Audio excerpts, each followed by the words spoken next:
don't wanna borrow. I did today to give back tomorrow. I want your love, don't wanna borrow. I want your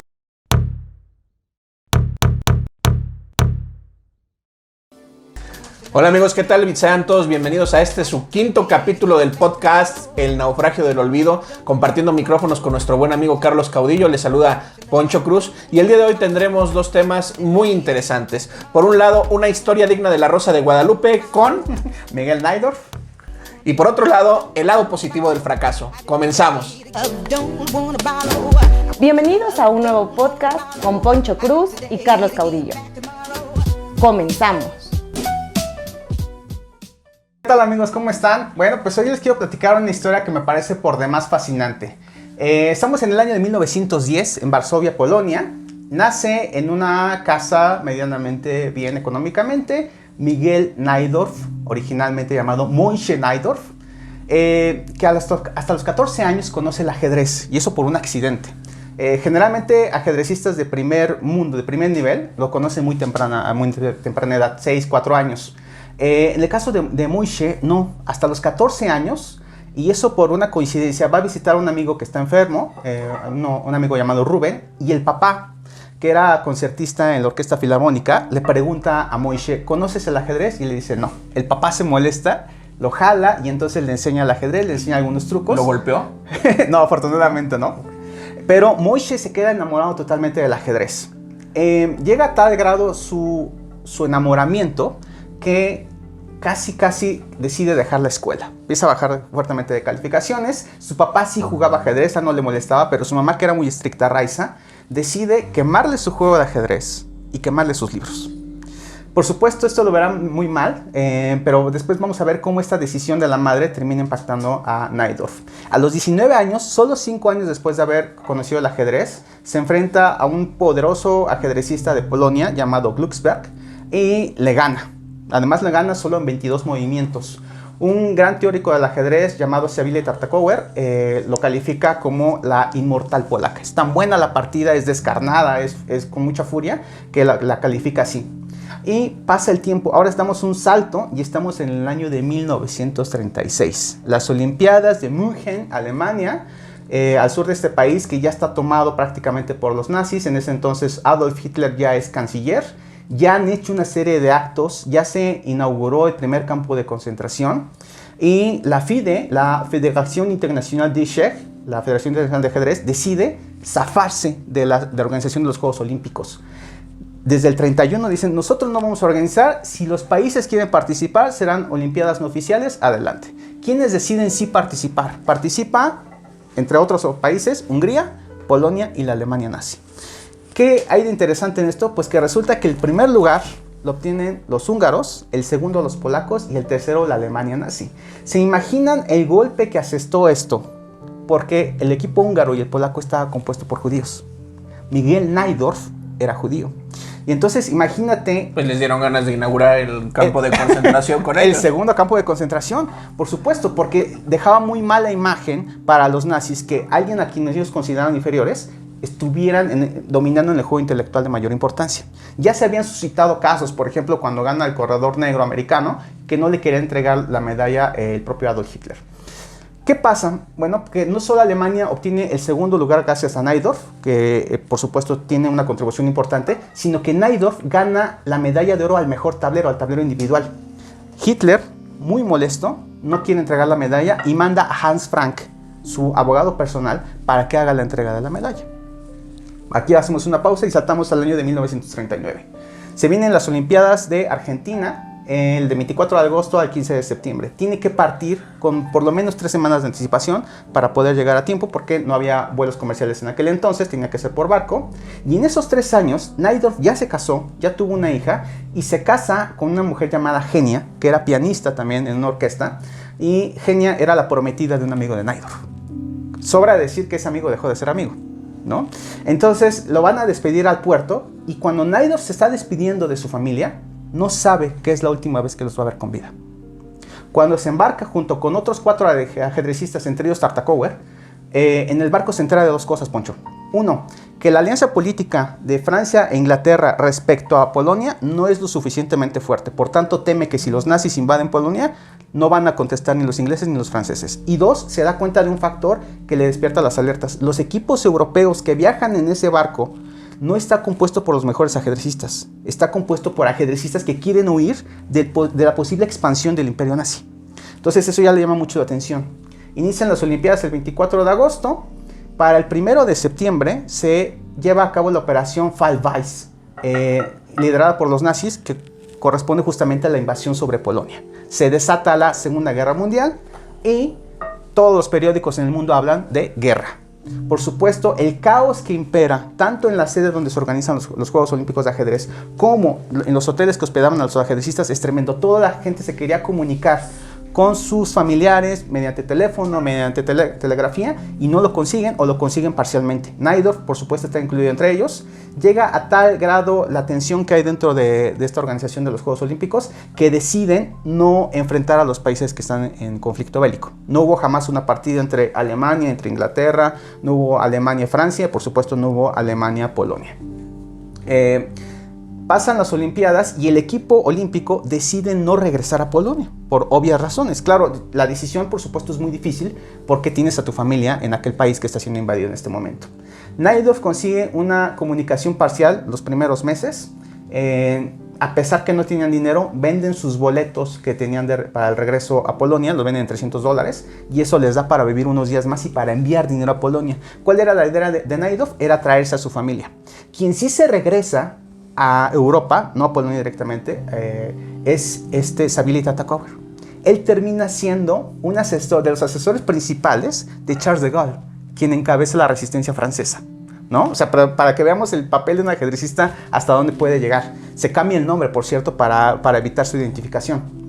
Cuando está en Argentina, Miguel Najdorf empieza a vender corbatas, se mete a trabajar en una aseguradora y está enviando dinero. Lamentablemente para él llega el terrible silencio. Su familia ha sido reubicada en guetos y no tiene cómo comunicarse con ellos. ¿Se acuerdan de Hans Frank, quien le entregó la medalla de oro directa a Miguel Najdorf? En ese momento es el gobernador de Polonia por parte de los nazis y es quien básicamente ordena la reubicación de su familia en los campos de concentración de Auschwitz y de Treblinka. Se la cobraron caro. Se la cobraron. Mientras tanto, en Argentina, Miguel Najdorf dice, ¿qué puedo hacer para comunicarme con mi familia? Ya perdí la comunicación, necesito que ellos sepan dónde estoy. Decide viajar a la ciudad de Rosario, Argentina, para hacer algo épico, realmente épico. ¿Se acuerdan que su mamá le había quemado los libros y el juego de ajedrez? ¿Cómo crees que entrenaba Miguel Najdorf? ¿Cómo? Cerraba los ojos, se imaginaba el tablero, se imaginaba las piezas, y eso se le llama entrenar a ciegas. Que se hubiera comprado otro tablero, ¿no? O sea, de plano, ya tenía muchos años. Lo que pasa es que no fue un solo tablero. Le generaron heridas internas de niño. Bueno, es que realmente entrenar a ciegas es un gran privilegio. Hay personas que lo pueden hacer y realmente requiere demasiada capacidad mental. Najdorf, gracias a su mamá, había desarrollado esta habilidad. ¿Qué decide hacer? Enfrentar a 40 personas al mismo tiempo. Esto se llama exhibiciones simultáneas. Contra 40 personas. Imagínate que yo soy ajedrecista y tengo 40 personas detrás de mí. Y tablero por tablero me van diciendo su jugada y alguien por mí mueve cuando yo le estoy diciendo, en el tablero muéveme un peón en E4, mueve un caballo en F3, etc. Imagínate memorizar 40 tableros. ¿Cuál es el resultado de esta operación tan épica? Obtiene 90% de partidas ganadas. Es decir, gana 36, pierde 3 y empata 1. Por supuesto salen los periódicos, pero nuevamente el silencio. ¿Qué hace? Termina la guerra y en el 46, a pesar que Europa está devastada, hay que considerar los caminos, hospitales, escuelas, edificios, no había cómo transitar de manera normal y ordenada. Viaja primero a España, Holanda, todavía viaja a Polonia y todavía incluso visita Checoslovaquia buscando a sus familiares. No los encuentra. Se regresa nuevamente en Argentina y en el 47 decide hacer la segunda operación Najdorf, que consiste en retar ahora a 45. Él rompe 2 veces el récord olímpico de partidas a ciegas contra 45 personas. Uno pensaría que es así, en realidad no. Hay que decir que jugó en 45 tableros. ¿Por qué? Porque lo lógico serían contra 45 personas, pero él juega contra 83 personas, Poncho. Entonces, esto nos dice que las personas fueron... Peor que cualquier orgía que te puedas imaginar. Bueno, no solo eso. Imagínate el tiempo que llevó esto, 23.5 horas. Entonces, hubo 3 médicos que se tuvieron que turnar en turnos de 8 horas cada uno para poderlo cuidar. Monitoreaban, por supuesto, sus latidos del corazón, monitoreaban que no se deshidratara. Naidorf no comía, solo tomaba líquidos, iba al baño, es todo lo que hacía, y regresaba a jugar, es todo lo que hacía. Personas que ya estuvieran cansadas, 8 o 12 horas, eran relevadas por otras. Entonces nos habla de la fortaleza mental que Naidorf estuvo desarrollando durante todo este tiempo para poder enfrentar a tantas personas. Y hay 2 casos curiosos. En uno de ellos, una persona le dice cuál es su movimiento y Naidorf dice, a ver, ¿seguro que quieres mover eso? Esa jugada es muy mala. Lo deja rectificar. Y en otra de las rondas que está haciendo, una persona dice, yo ya me quiero ir, yo ya estoy muy cansado, por supuesto, esto, ya me quiero ir.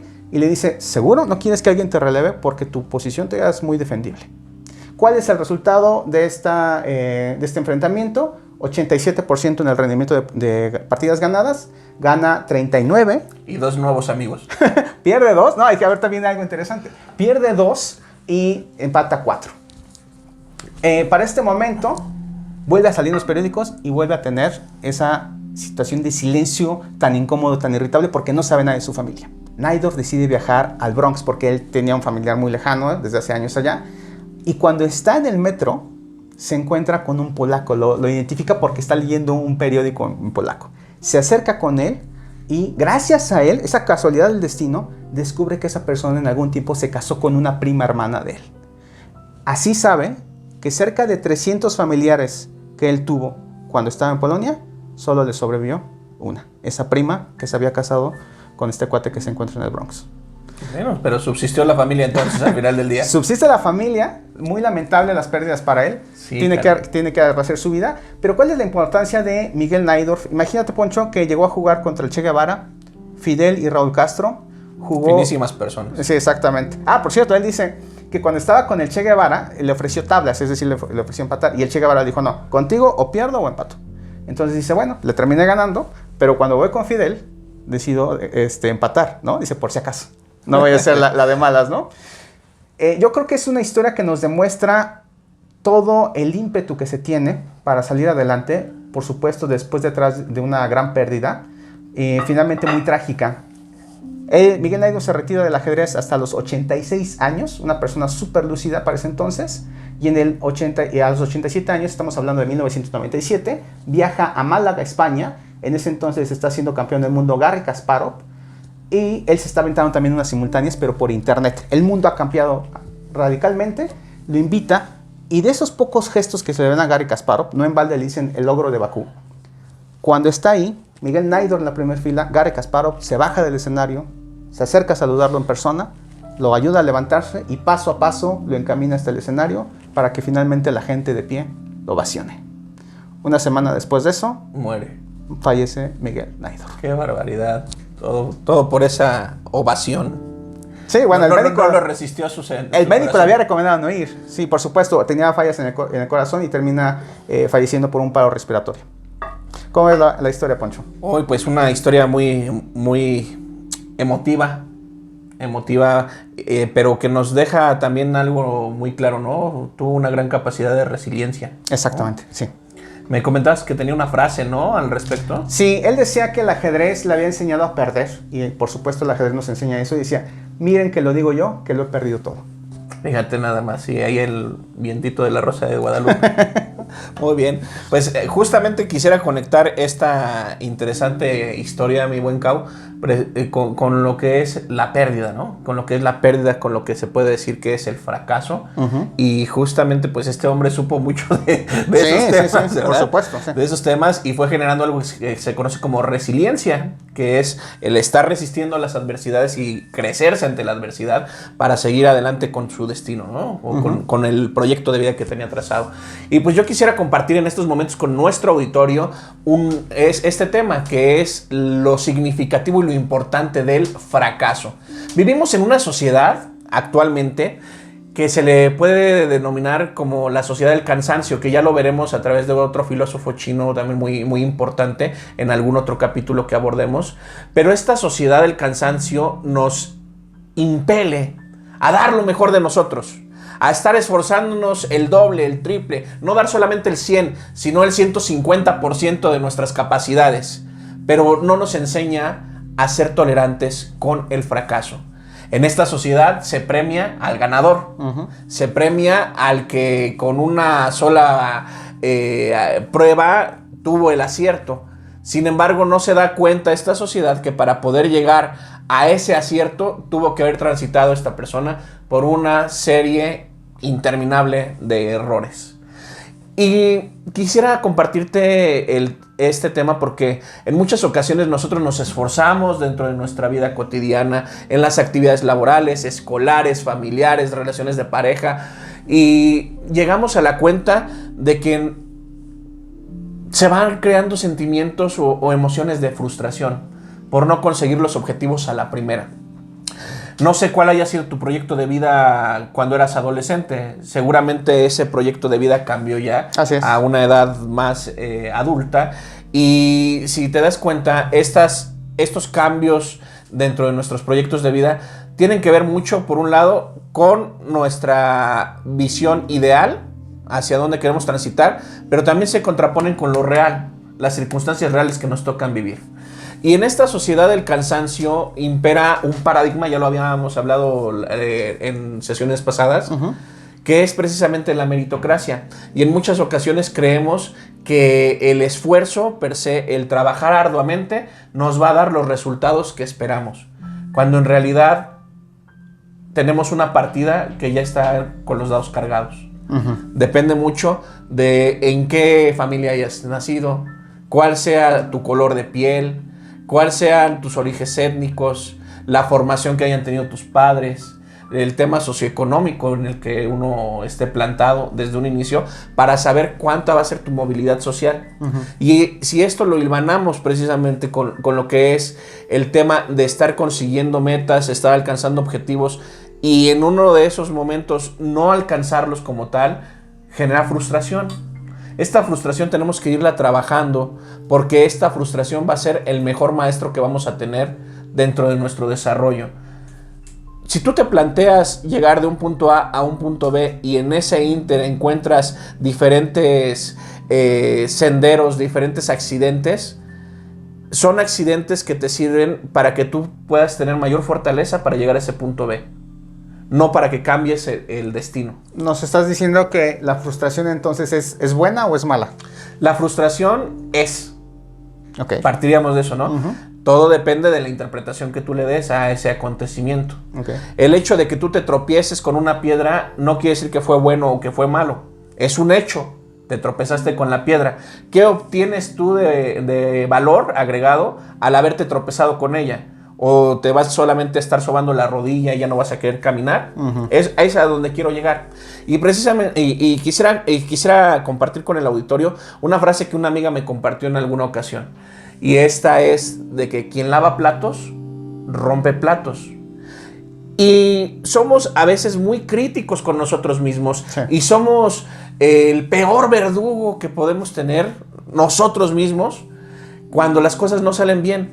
Pero yo te invito a ti, amigo de las redes sociales, amiga de las redes sociales, que te preguntes, de esas cosas que te salen mal, ¿cuántas no te salen bien? El tema es atreverte a hacer, atreverte a crear, atreverte a caminar independientemente de los tropiezos que vayas teniendo. La diferencia entre una persona de éxito y una persona fracasada como tal radica en el aprendizaje que tiene de los fracasos. La de éxito aprende del fracaso y sigue adelante. La fracasada se queda en el fracaso y se queda en la condescendencia. Aquí lo que quiero invitarte, Caudillo, es a que diario cometas errores, a que diario fracases, porque solamente a través de fracasos se llega al éxito. Fíjate que, Poncho, el ajedrez nos enseña mucho eso, no puedes jugar aspirando siempre a ganar. Ni siquiera los campeones, los genios más destacados del mundo pueden tener eso. Y me gustaría hilar una segunda idea. Andrés Oppenheimer, haciendo una entrevista con las personas más emprendedoras de Silicon Valley, decía que a mí le sorprendía mucho que lo primero que le decían no es cuál es su proyecto triunfador. Te decían, mira, yo fracasé en esto. ¿Cuál es tu proyecto ahora? Ah, ya tengo esto, ¿no? Entonces siempre mostraban cuáles eran sus errores. De hecho, hay un caso que decía, Ford, si existe el Ford Z, es porque existió un Ford A, un B, un C, un D. hasta que llegaron a Z, y Definitivamente. esos casos no triunfaron, fue el Z, ¿no? Entonces ahí nos demuestra cómo la resiliencia, el tener los errores, no se convierten en fracasos, se convierten en una experiencia que me va a llevar al siguiente nivel. Así es, y de hecho en el tema de los headhunters, los reclutadores en este nuevo mundo laboral, Sí. se fijan mucho en eso, en todos los ensayos y errores que hayas tenido previamente para poderte dar un trabajo, para poderte promover a algún espacio. Si ellos al final del día dudan de aquel que todo le ha salido bien, Ajá. porque solamente aquel que le han salido las cosas mal y después corrige, mal y después corrige y sigue andando, es quien puede aportar un valor agregado a la empresa, al proyecto, al instituto, etcétera, etcétera. Entonces, por eso es fundamental una cosa: mantenerse en acción. Sin importar cuánto se está perdiendo en cada paso que das, sigue adelante. Si te caes 1, 2, 3 veces, ya aprendiste a cómo no caminar en esos senderos. Pero sigue caminando. Si te quedas estancado y te quedas con el sentimiento de derrota, solamente vas a ver pasar a muchos otros que se han tropezado y siguen adelante. Es lo que se habla respecto al miedo, ¿no? No está mal tener miedo, lo malo del miedo es que te paraliza. Así es. Que es algo muy humano, pero nos gusta esconder esos sentimientos que nos hacen parecer vulnerables, pero sencillamente forman parte de la naturaleza. Pues así es, amigas y amigos, les invitamos de todo corazón a que fracasen constantemente, porque solamente así llegarán a buen puerto, a su destino. Gracias, Caudillo, por haber compartido micrófonos este día, y pues nos vemos en un siguiente capítulo del Naufragio del Olvido. Hasta luego, amigos.